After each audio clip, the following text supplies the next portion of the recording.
Մենք կատարելագործում ենք պատիվ պայմանագետ ազատելու ինստիտուտը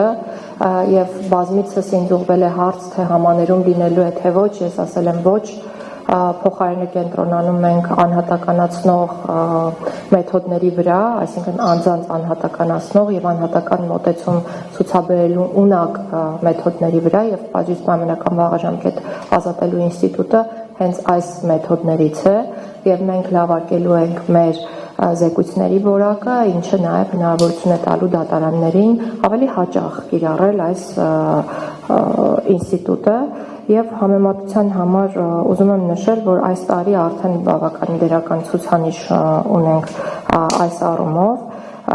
եթե չեմ սխալվում, այս տարի պատիվ պայմանական վաղաժամկետ ազատվել է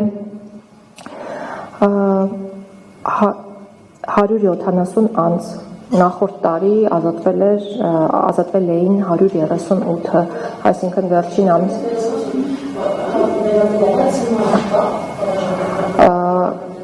եթե չեմ սխալվում, մեկ դեպք պետք է որ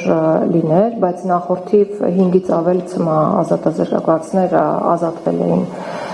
պատիվ պայմանական վաղակետ, բայց մի բան ներողություն չեմ ավարտել, հիմա ավարտեմ, բոլոր հարցերին կպատասխանեմ։ Թելնել կտրվեց ցմահ ազատազրկվածների հետ կապված եւ ոչ միայն ցմահ ազատազրկվածների հետ կապված, այլ բոլոր պատիժ կրող անձանց հետ կապված անհատական մոտեցումը ենթադրում է նաեւ պատժի կրման պայմանների բարելավում գոտիների փոփոխության միջոցով, անվտանգության գոտիների մասին է խոսքը եւ այս տարի ցուցանիշները բավականին դրական են։ Այսինքն տասնյակից ավել որոշումներ են կայացվել հօգուտ պատիժ կրող անձանց գոտիների տեղափոխման հետ կապված եւ այս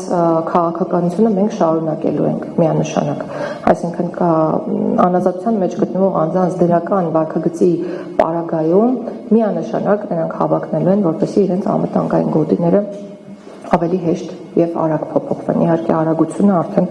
օրենսդրության հնարավորությունների սահմաններում է։